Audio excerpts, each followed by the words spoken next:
Have you ever wondered what it takes to create a captivating music video or a compelling biography? The world of music and filmmaking offers a plethora of creativity and imagination, but behind each successful production stands an award-winning producer-director tirelessly working to bring their vision to life. Today, we have the privilege of delving into the mind of one such incredibly talented individual. I'd like to welcome Antonio Amodeo to the studio. He's going to tell us all about his career in the film industry, producer, director. He also is a musician, and that's coming up next on Roy's Studio Adventures.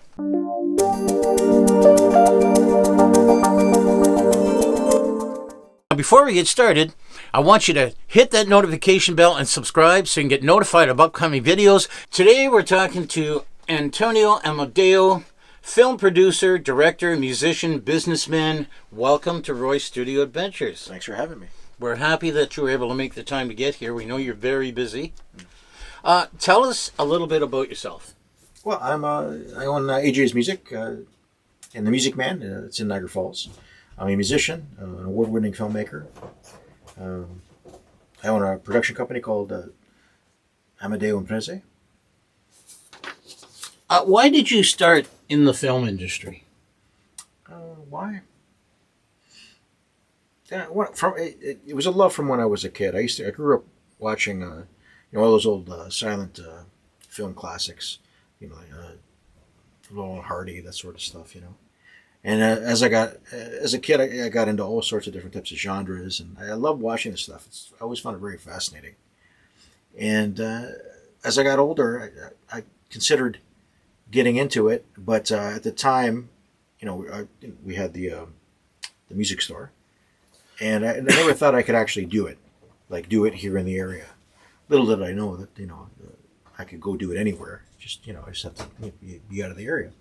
So I ended up going back to school and earned a degree in it, and then started making films. It's been a really cool adventure, and I love it. Do you play an instrument? Yeah, guitar. Guitar is my main instrument. I play a bit of bass. I can bang on the drums a bit, but if I had to save my life, that would be debatable. When you do your documentaries with musicians, are you promoting them, their music, or both? Both, definitely. The music and them. With documentary filmmaking, the way I approach it when I'm interviewing musicians is I'm trying to get behind the curtain and trying to understand them for who they are, the process, how they think, how they view the world. Really get behind the psychology of it, and understand why it is what they do and whatnot. So I'm definitely promoting their music, and I'm promoting them.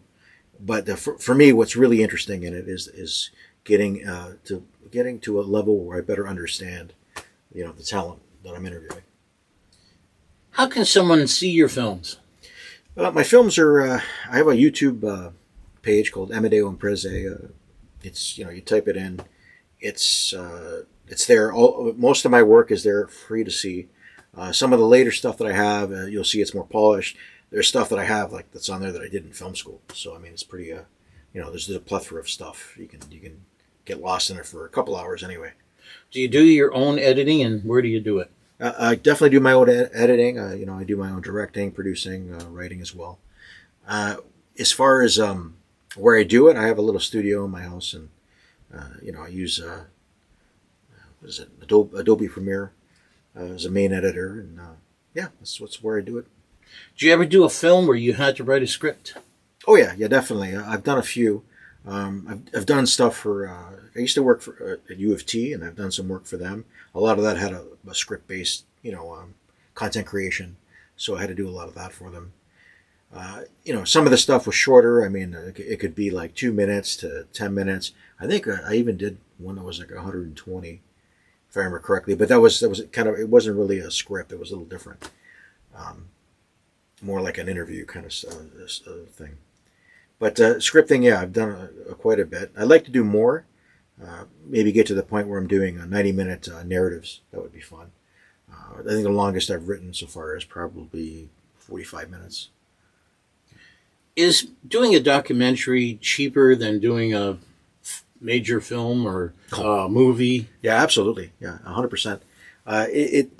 In Canada, doing a documentary is a lot more accessible. With all the grants that are involved and whatnot that our government graciously gives us to make a work or art, depending on how you look at it. Documentary is really well funded. So is television. Doing like narrative is not so much. It's actually a very small piece of the pie. So that's why you see a lot of our talent leaving and going to the States and whatnot. But it's achievable. You can do it here. You have to get your permissions and whatnot. So when you're putting music into the videos, or a music video, do you have to get permissions? Yeah, definitely. It's usually from the artist. So like if I'm doing an artist and it's their music, I make sure that we have contracts and that are signed, letting me, have permission to use the stuff for internet broadcast and, film festival broadcast, that sort of thing, just for the sake of so I can show this stuff. The artist is usually pretty good at giving me permissions for that.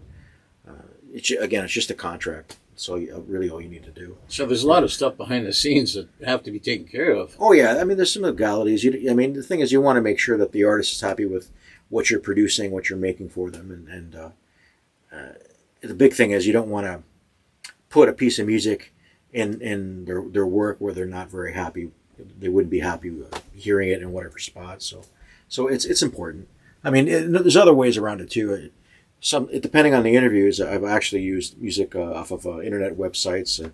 There's some that you can go to where you can subscribe and you pay a monthly fee, and you can, as long as you tell them where the film is going to be displayed, you can actually do it, and it's quite cost effective. It's instead of paying tens of thousands, you pay $29.95 a month, and there are some great creators on those sites making music, so.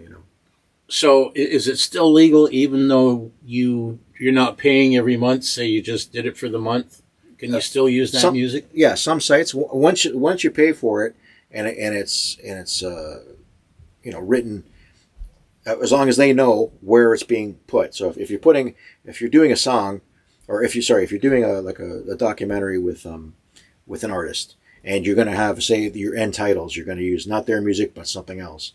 As long as you say, okay, it's going on YouTube, it's going on Facebook, it's going on Instagram, let's say, right? As long as they know where it's supposed to be, then yeah, it's perfectly legal. If you pay 1 month, and certain sites, I'm not sure all of them do it, but the ones that I use, you go in, you pay like your fee, and then you have an access to a bunch of different music. You can kind of pick and choose, and it's good. It's good for life, basically. How many people does it normally take to do a documentary? It depends. It depends on the size. Like I've done documentaries where you really only needed 2 people. I've done ones by myself. It all depends. Like if it's just a sit back interview, you can kind of get away with 1 person.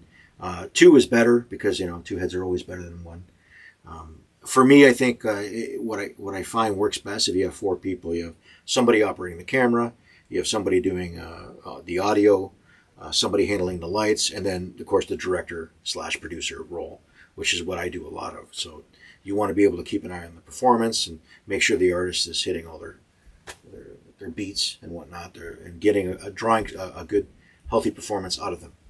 So it's important. Like if as a director, like if you're focusing on camera and making sure it's in focus, it's actually distracting you from seeing, like looking at the performance and making sure everything is okay, or like because in the early days I used to do stupid stuff where you'll see a mic stand in the background, right, when I was like, I was doing something and I wasn't paying attention. And see, here I call that atmosphere. Yeah. I'm always forgetting something's in the background. Yeah. I've done it where I've left my lighting case, like as one of my films, if you look for it, you'll see it. There's a lighting case sitting in the back, and there's one of the talents is sitting there talking about his career, and like you just look off to the left and there's the case, and I cringe every time I said, "Oh wow." Would you consider doing music videos for people if they request them? Yeah, of course, absolutely. I always like, if the project's very interesting, I do it. I've done a couple music videos in the past.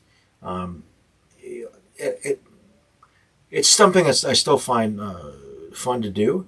It's just a matter of the right project when it comes along, and you know, I would definitely look at it. And the artist too. If the artist is a great artist, and like I genuinely love the music, I've done it. There's a band called the Cabaret Quicksand. They had me do a few of their videos. This is when I was a little more earlier on in my career. So let's get to the store. Where is the store and what's it called? So it's called AJ's Music and the Music Man. It was originally founded in 1968 by my father. He retired in 2015. He closed and retired, of course. I decided to come back and I reopened it about 9 months ago. It's 4536 Queen Street, Niagara Falls. And what's the phone number? 905-356-7695. What services do you offer in the store? So we do full repair. I do it myself. I've been repairing stuff since I was like 17 years old. All sorts of, you name it, guitars, basses, acoustic stuff if the tops pop off. I know you built a bass for me. It's fantastic. Thank you. Well, yeah, thanks. But I do that, and then there's, of course, sales. So we sell musical instruments, all sorts. We have everything from violins, drums, basses, electric guitars, acoustic guitars, mandolins, all sorts of fun stuff, right? Even ocarinas, if for those what is it, the Zelda fans out there. Yeah. How about Black Friday specials? You in doing any of those? I'm going to be running a special this upcoming Black Friday. It's up to 70% off in store. I'll have acoustic guitars, like the 3/4 size, for like $99. The first come first serve. I'll have some great deals on electrics as well. Strings, you name it. Black Friday, right? Gotta have the deals. Gotta have them. I know I love them. Yeah. Well, Antonio, thank you so much for coming out and being on the show. Thanks for having me.